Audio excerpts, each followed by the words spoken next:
C'est en haut, le bâton de chocolat. Donc, Non, si vous n'avez pas de bâton de chocolat, bien sûr, chez vous, vous pouvez prendre directement du chocolat à croquer, vous le faites fondre, puis vous mettez un peu dans une poche une douille, et puis vous faites des petits boudins. Hein? Sur un marbre, quoi. Donc voilà. Donc, si vous adorez le chocolat, vous roulez un petit peu, vous en mettez un deuxième là. Cool. Voilà. Ça, c'est un double chocolat, dis donc. Vous voyez? Bah oui, Donc là, le pli se met en dessous, ici. Donc voilà, étant donné que vous aimez le chocolat, hein, moi j'en mettrais deux. vous en mettez deux, c'est pas grave ça, J'adore le chocolat. c'est bien. Donc, vous avez vu, c'est bien des mini qu'on fait. Hein. Et vous allez voir tout à l'heure qu'ils seront bien vos pains chocolat, à cette taille-là. Vous avez vu, c'est pas compliqué à rouler. Hein. Il faut qu'on se lève à 5h du matin pour le manger à 9h30. On n'est pas fondu dans le... Non, non, du tout. Pour C'est-à-dire faire des que baguettes, vous enfin, faites fondre votre chocolat à croquer, et ensuite, quand il est fondu, vous faites fondre au micro-ondes. Donc, pas trop liquide. Hein. Donc, vous mettez dans une poche avec une douille, par exemple, hein, et sur une feuille de papier cuisson, vous faites un petit boudin de chocolat. Et quand il est froid, vous le coupez au couteau. Voilà. Vous n'avez pas de plan pour les bâtons de chocolat? Il n'y a pas de quoi? Ah, pareil, ça fait beaucoup. Un chocolatier. Il faut en acheter beaucoup, hein, c'est ça. Non, mais bon, vous pouvez acheter du chocolat à croquer. Hein. Ouais, ou des fabriqués. Donc après, une fois qu'on a notre chocolat, fabriquer les petits boudins. Ouais, ou les congeler après, vous Mais bon, c'est vrai que je sais pas. faites 50 kg de pâtes et vous congelez les trucs, et puis après, vous en avez pour l'année. Ouais, congélateur express. Une plaquette de chocolat, ça ferait quoi? Pardon? Une plaquette de chocolat. Ouais, une plaquette de 100 grammes, donc vous voyez, ça pèse quoi? Ça pèse 3 grammes, ça? Ouais. Ça suffit, hein, 100 grammes. Hein. C'est déjà pas mal. Hein. Voilà. Bien, donc là, voilà au niveau des pains chocolat. Bon, la farine qui est ici, je dois l'enlever. Pardon, excusez-moi. Voilà. On va mettre une feuille de papier cuisson propre, ce sera peut-être mieux. Facile. J'ai pu un peu tout à l'heure. On va vous montrer, on va filmer comment on fait. Ça là, c'est important ça. Ouais, c'est plus important. Ah oui, la farine, ouais. Il y a plusieurs qualités. Oui, 65 grammes, 55 grammes, 55 ouais. Vous n'avez pas précisé dans la recette le type de farine? Alors moi j'ai pris la 55, c'est ce que vous devez avoir chez vous. Enfin, il y a un pain là pour faire du pain. Moi j'ai regardé l'autre jour, il n'y avait rien marqué. Il n'y a pas écrit type dessus? Non, c'est obligatoire. C'est obligatoire. Ouais, C'est type du meunier 55. machin et Il ne faut pas prendre les... la farine à Faut pas pain. Par contre, ne prenez pas de la francine. La Hein. francine tout Ne prenez pas de la fluide, elle est trop fluide. On prend la même que pour faire le pain. Elle est broyée trop finement. après, ça Et vous allez avoir un pouvoir d'absorption qui ne sera pas le même. C'est-à-dire que quand elle est broyée trop finement, l'amidon est éclaté, broyé trop finement, et vous allez avoir un pouvoir d'absorption qui ne sera pas du tout identique. Donc ça veut dire que la farine ne va pas absorber aussi bien qu'une farine de type traditionnel. Donc ne prenez pas de la fluide.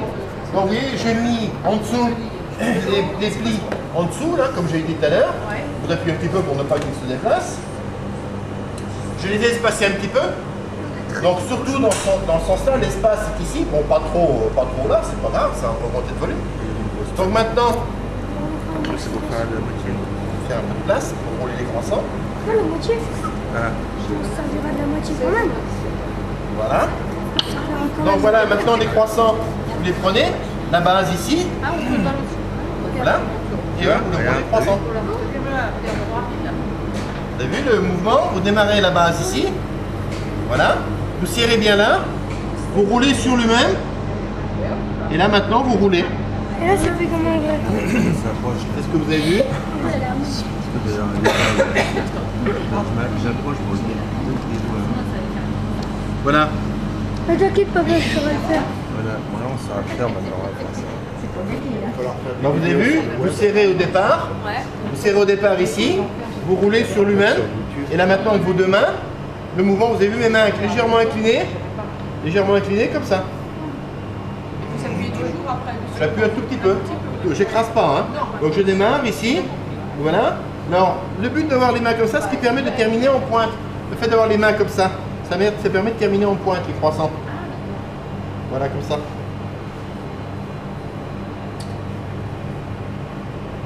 Mais papa, de la moitié, on s'en servira quand même. La moitié de quoi ça? Bah, des autres croissants. Oui, si on en fait un grand, on s'en servira quand même de Ah la oui, moitié. ah oui.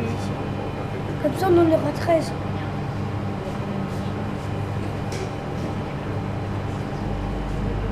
Enfin, poisson, moi, je vous dis que On aura moins que ça. Est-ce que vous voulez des explications? Elles sont plus petites. Non.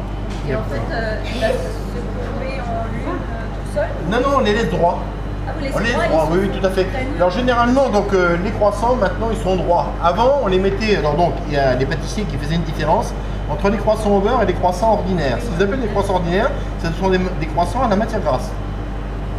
Les croissants à la matière grasse. Donc les croissants en matière grasse, généralement, ils sont incurvés. Ils sont Voilà, ouais. ils sont comme ça.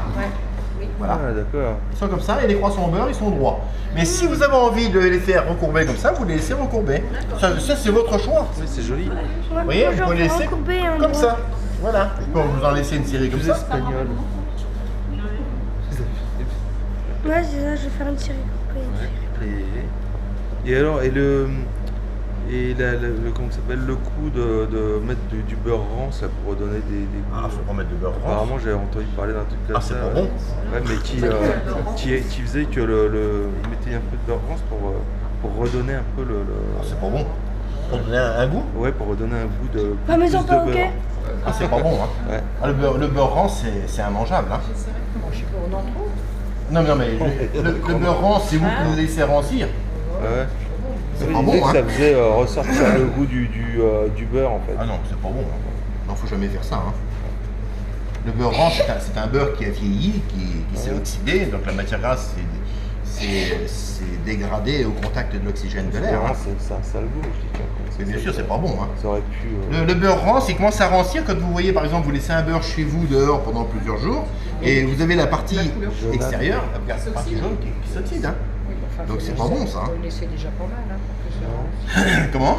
faut le laisser déjà pas mal. Faut le laisser plusieurs jours. Hein. Plusieurs jours hors du frigo. Hors du frigo, oui. Oui, C'est ça clair. doit. Après, Généralement, le beurre, on s'en sert en mode frigo. Normalement, oui. Voilà. Donc vous essayez de tout mettre sur la même plaque. Hein. Donc pour qu'il ait une... Je vais faire une dorure.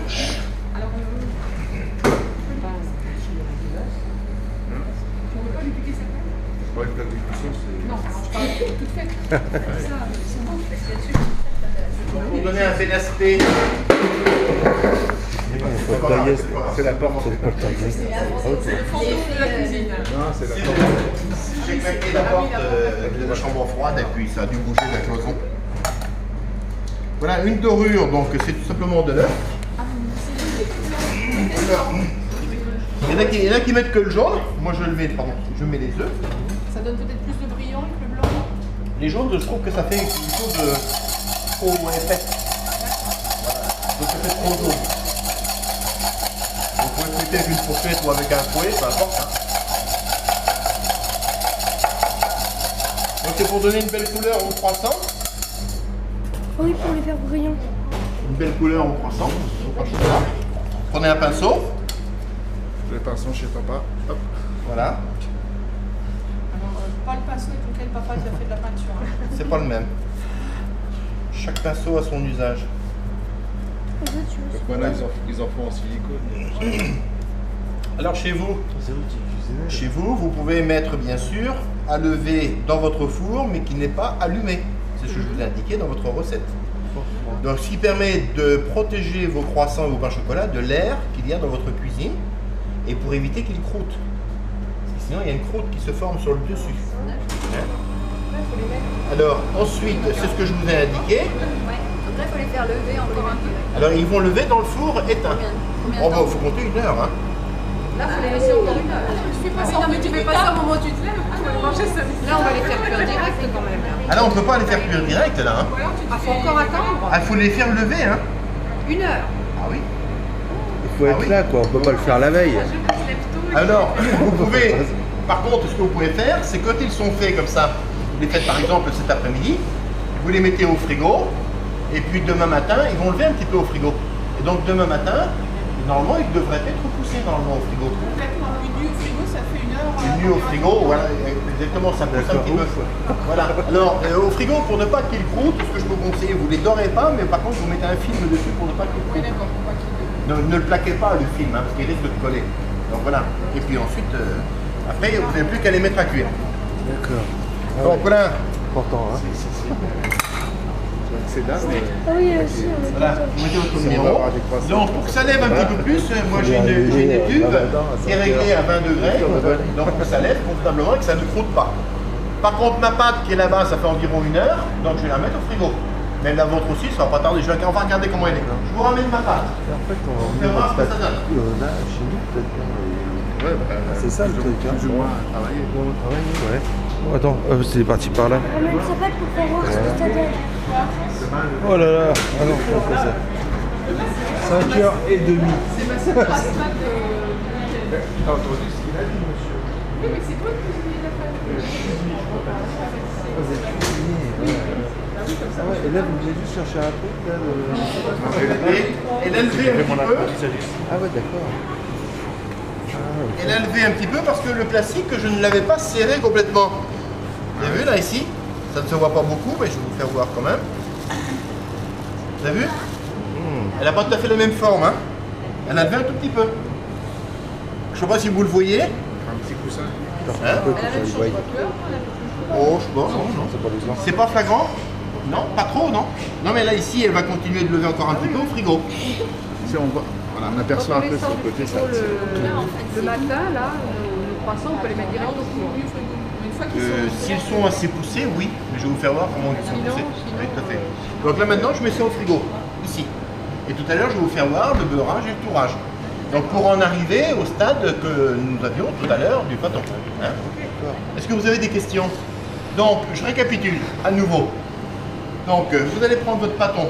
Je vais reprendre un pâton. Je vais vous faire voir. Je vais reprendre un pâton en détail. Généralement, les pâtons que vous avez, ils font à peu près 17 cm. D'accord. 17, donc la moitié du vote là. Pardon? Ils font la taille du vote. Hein. Ah, ça, c'est la même C'est chose. la même chose. Bien. La même chose. Ah bon, ça arrive à faire ça. La même chose. Hein. Ah, Voilà. un beau paquet quand même. Hein. On arrivera à faire autant de pâtisserie que vous. Oui. Quand ça va. On va faire un rectangle avec un Vous Qu'est-ce voyez, que là, je te ici, disais vous, qu'on vous en prenez le prenait bâton, le pli, vous avez vu, il est là. Je le mesure ici. Donc là, je suis à 16. Vous voyez, je suis à 16 cm. Donc si vous êtes à 16 cm, ce que vous faites, vous mettez un peu de farine. Vous l'élargissez un tout petit peu comme ça. Voilà. Voilà. Et puis ensuite, donc là, il faut mettre de la farine en dessous. Hein, pour que ça glisse. Il faut toujours que la pâte glisse. Hein. Donc voilà. Et puis ensuite, toujours tourner d'un quart de tour pour... Voilà. Donc ce qui veut dire que là, on va l'allonger.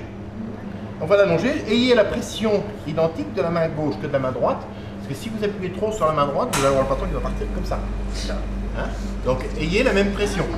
Et donc ce qui veut dire que quand vous aurez fait cela, Oui. voilà. Donc vous taillerez votre bande ici pour découper les croissants et découper les pains au chocolat. C'est bon? Bon. Voilà. Je vous donne tous votre pâton, allez-y. Je vous donne tous votre pâton. Ah, mais ça ne prend pas avec le nôtre? Eh non. Le nôtre,